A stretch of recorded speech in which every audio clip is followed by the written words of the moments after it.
रसूलों के अमाल उसका 3 बाब और उसकी पहली आयत से पतरस और यूहन्ना दुआ के वक्त यानी तीसरे पहर हैकल को जा रहे थे और लोग एक जन्म के लंगड़े को ला रहे थे जिसको हर रोज हैकल के उस दरवाजे पर बिठा देते थे जो खूबसूरत कहलाता है, ताकि हैकल में जाने वालों से भीख मांगे। जब उसने पतरस और यूहन्ना को हैकल में जाते देखा तो उनसे भीख मांगी। पतरस और यूहन्ना ने उस पर गौर से नजर की और पतरस ने कहा, हमारी तरफ देख। वो उनसे कुछ मिलने की उम्मीद पर उनकी तरफ मुतवज्जे हुआ। पतरस ने कहा, चांदी सोना तो मेरे पास है नहीं, मगर जो मेरे पास है वो तुझे दिए देता हूं। यीशु मसीह नासरी के नाम से चल फिर। और उसका दाहिना हाथ पकड़कर उसको उठाया और उसी दम उसके पांव और टखने मजबूत हो गए और वह कूद कर खड़ा हो गया और चलने फिरने लगा और चलता और कूदता और खुदा की हम्द करता हुआ उनके साथ हैकल में गया। और सब लोगों ने उसे चलते फिरते और खुदा की हम्द करते देखकर उसको पहचाना कि ये वही है जो हैकल के खूबसूरत दरवाजे पर बैठा भीख मांगा करता था, और उस माजरे से जो उस पर वाक़ई हुआ था बहुत दंग और हैरान हुए। आमीन। सो जीजो, हम देखेंगे आज के इस हवाले में कि एक जन्म का लंगड़ा है और पतरस और यूहन्ना वो दुआ के वक्त तीसरे पहर यानी 3 बजे के करीब वो हैकल को जा रहे हैं। और जब वो हैकल की तरफ गामजन हैं और हैकल के खूबसूरत दरवाजे पर पहुंचते हैं तो वहां पर उनकी मुलाकात एक जन्म के लंगड़े से होती है और ये 40 बरस इसकी उम्र बताई जाती है। इसका मतलब ये है कि ये 40 बरस से ये लंगड़ा है और ये जन्म का लंगड़ा है। अब पतरस और यूहन्ना दुआ के वक्त जा रहे हैं। इसका मतलब है कि जब आप दुआ के वक्त और जो खुदा के साथ आपने कमिट किया है, दुआ के वक्त दुआ की जगह पर होते हैं तो खुदा आपको बरकत देता है और आपके वसीले से जिंदगियों को बरकत देता है और उनकी जिंदगियों में मोजज़े करता है। अब यो जन्म का लंगड़ा है, ये भी पता नहीं कितने अरसे से, कितने सालों से ये हैकल के खूबसूरत दरवाजे पर बैठा दिया जाता है और ये आता है और ये भीख मांगता है और पैसे जमा करता है और फिर ये इसको जो इसके घर वाले होंगे या जो इससे इस किस्म का कारोबार करवा रहे होंगे वो इसको उठा के ले जाते होंगे और फिर अगले दिन फिर इसे हैकल के दरवाजे पर ले कर आते होंगे। कभी कभी हम इस बात को ख्याल नहीं करते, इस पर ध्यान नहीं देते। हम खुदा के घर में जा रहे होते हैं, हम शायद किसी और गर्ज, किसी और मकसद के तहत खुदा के घर में जा रहे होते हैं, अपनी ज़रूरियात के पूरा होने के लिए कि वहां से मुझे ये मिल जाएगा, मुझे मौजज़ा मिल जाएगा, मेरी ज़रूरत पूरी हो जाएगी या कोई मेरी मदद कर देगा।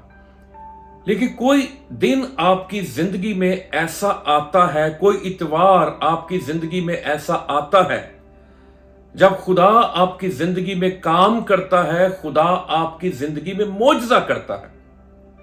शायद हमारे जाने की कोई और गर्ज हो, कोई और मकसद हो, उसके पीछे हमारा शायद कोई और पोशीदा एजेंडा हो, लेकिन खुदा ने हमारे लिए फिर भी बेहतर चीज रखी होती है। हालेलुया। इसका काम ये था कि ये जाए, अपना कशकोल आगे करे हर इबादत में आने वाले के सामने। लेकिन एक रोज इसकी जिंदगी में ऐसा आया और लिखा है कि इसने पतरस और यूहन्ना से उनसे भीख मांगी। पतरस और यूहन्ना ने उस पर गौर से नजर की और पतरस ने कहा, हमारी तरफ देख। वो उनसे कुछ मिलने की उम्मीद पर उनकी तरफ मुतवज्जे हुआ। पतरस ने कहा, चांदी सोना तो मेरे पास है नहीं, मगर जो मेरे पास है वो तुझे दिए देता हूं। यीशु मसीह नासरी के नाम से चल फिर। हालेलुया। पतरस और यूहन्ना अगर ये कह रहे हैं कि चांदी सोना हमारे पास नहीं है, तो वाकई पतरस और यूहन्ना के पास चांदी सोना या उनके बैंक बैलेंस में कोई खजाने भरे नहीं थे। लेकिन सबसे बड़ा खजाना जो उनके अकाउंट में था, जो उनकी जिंदगी में था, जो उनकी पॉकेट्स में था, जो उनकी जेबों में था, वो यीशु नासरी था। हालेलुया। और फिर उन्होंने कहा यीशु नासरी के नाम से चल फिर। कहा जाता है कि एक को बहुत बड़ा खादम जैसे बिशप होता है, वो अपने ऑफिस में बैठकर चांदी और सोने के सिक्कों को गिन रहा था। और एक खुदा का खादम जब उसके ऑफिस में दाखिल होता है तो उसको देखकर कहता है कि अब हम पतरस की तरह ये नहीं कह सकते कि सोना चांदी हमारे पास है नहीं। तो वो खादम जो उस बिशप के ऑफिस में दाखिल होता है तो ये कहता है कि आप पतरस की तरह ये भी नहीं कह सकते कि यीशु नासरी के नाम से उठ और चल फिर। आज के खादमों के पास शायद दौलत के अंबार हैं, उनके पास बड़ी बड़ी गाड़ियां हैं, उनके पास बड़े वसाइल हैं, लेकिन शायद उनके पास यीशु मसीह की कुव्वत, यीशु मसीह की कुदरत, यीशु मसीह का इख्तियार और यीशु मसीह की अनॉइंटिंग और बरकत नहीं है। उनके पास पैसा तो हो सकता है, लेकिन वो उस पैसे से मसा को खरीद नहीं सकते। मसा एक खादिम का जेवर है। और ये पतरस और यूहन्ना और खुदावंद यीशु मसीह के जो शागिर्द थे, ये चलते थे, इनके साये से लोग शिफा पाते थे। और पटके जो थे इनके बदन से छुआ के ले जाते थे और वो बीमारों पर रखते थे और वो ठीक हो जाते थे। सो किसी खादम ने कहा कि ये जब इस फकीर ने, इस गदागर ने कशकोल सामने किया कि इसके कशकोल में पैसे डाले जाएंगे, तो खुदावन ने उसके कशकोल में टांगे डाल दी। हालेलुया। हम कभी कभी छोटी चीजों की तरफ देख रहे होते हैं, हम अपनी मादी चीजों, मादी जरूरियात की तरफ देख रहे होते हैं, लेकिन खुदावन ने हमारे लिए कुछ बेस्ट रखा होता है। खुदा हमारी तवक्को से बढ़कर हमारी जिंदगी में काम करता है और करना चाहता है।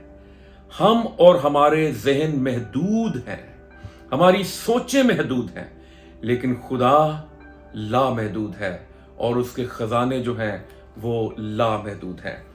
इफ्सियों के खात उसके 3 बाब की 20वीं आयत में लिखा है, अब जो ऐसा कादिर है कि उस कुदरत के माफिक जो हम में तासीर करती है, हमारी दरखास्त और ख्याल से बहुत ज्यादा काम कर सकता है। हालेलुया। ये भीख मांग रहा है चंद सिक्कों के लिए कि मुझे चंद सिक्के मिल जाएं, लेकिन यीशु मसीह ने उसकी जिंदगी में, उसके कशकोल में नई टांगे डाल दी। हालेलुया। और वो चलता, उछलता, कूदता हुआ खुदा के घर में दाखिल होता है। 40 सालों में शायद ये पहला दिन है कि जब वो खुदावन के घर में दाखिल होता है। सो खुदावन आज भी मेरी जिंदगी में, आपकी जिंदगी में काम करना चाहता है, मौजा करना चाहता है, ताकि हम हैकल के या चर्च के बाहर ही ना रहें, हम खुदावन की हजूरी में जाएं, उसके घर में जाएं और जो कुछ उसने हमारी जिंदगी में किया है हम उसके कामों का बयान करें। खुदा आप सबों को बरकत दे। आमीन।